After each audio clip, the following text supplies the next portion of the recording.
The Battle of Stalingrad, August 21st, 1942 through February 2nd, 1943. On June 22, 1941, Germany, in conjunction with the other Axis powers, invaded the Soviet Union and quickly advanced deep into Soviet territory. After suffering multiple concurrent defeats during the summer and autumn of 1941, Soviet forces organized a counterattack which culminated in the Battle of Moscow in December of 41.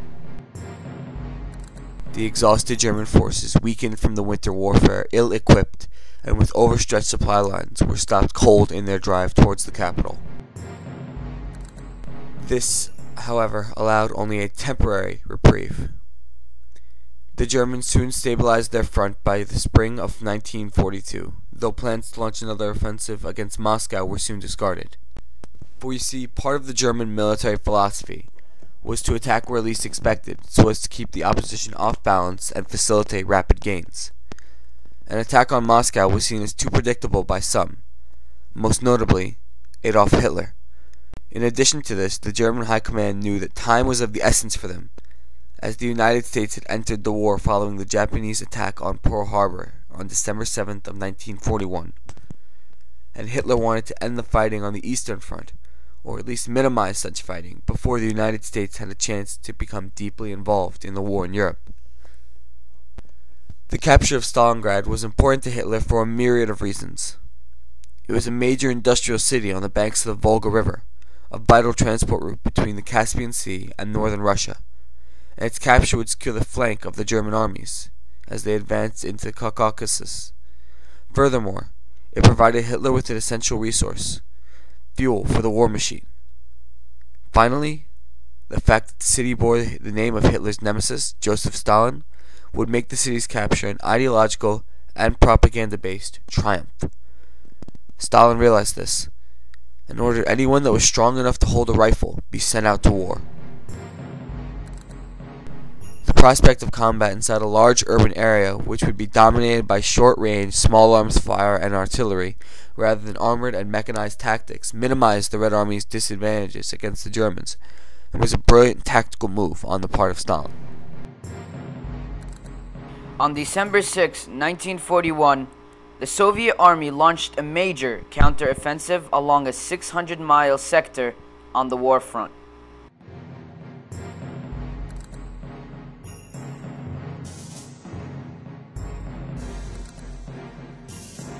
In the first phase, the Soviet aim was to pinch the assailants west of Leningrad and to the north and south of Moscow. Under enormous pressure, the Germans were gradually driven back, but there was no decisive breakthrough.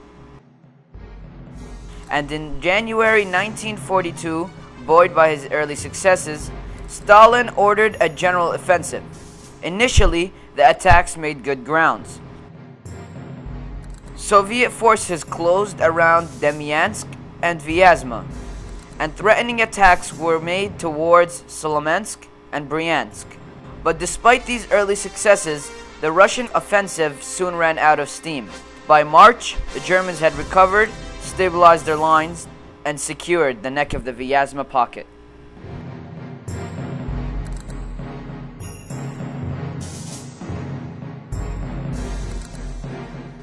While the German High Command decided to stabilize the front of Kharkov and advance towards larger operations in the south and away from Moscow in the north, the Russians unknowingly chose to attack through the same exact sector to maintain pressure in the south.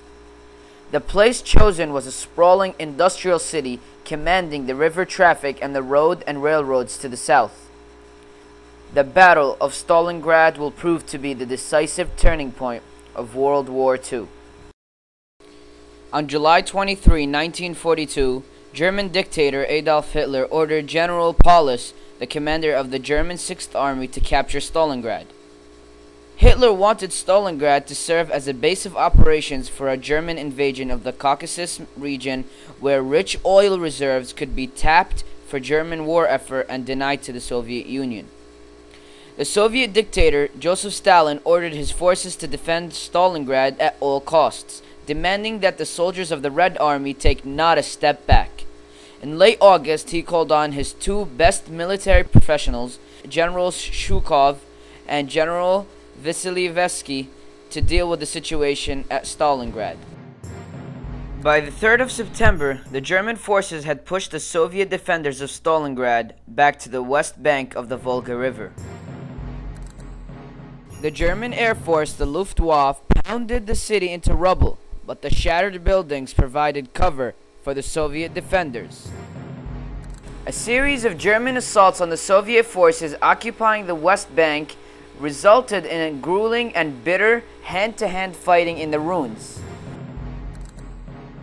By the end of October, the Germans were exhausted and short of ammunition and had nothing but the prospect of another dismal Russian winter to look forward to, while the Soviet defenders, who had just managed to cling to their positions, were rejuvenated across the Volga River with troops, food, ammunition, tanks, and guns.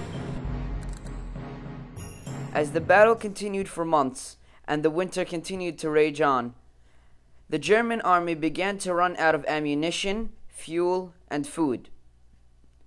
A final futile attempt by the German army from the south sought to break through, but the Red Army repulsed this offensive on December 23.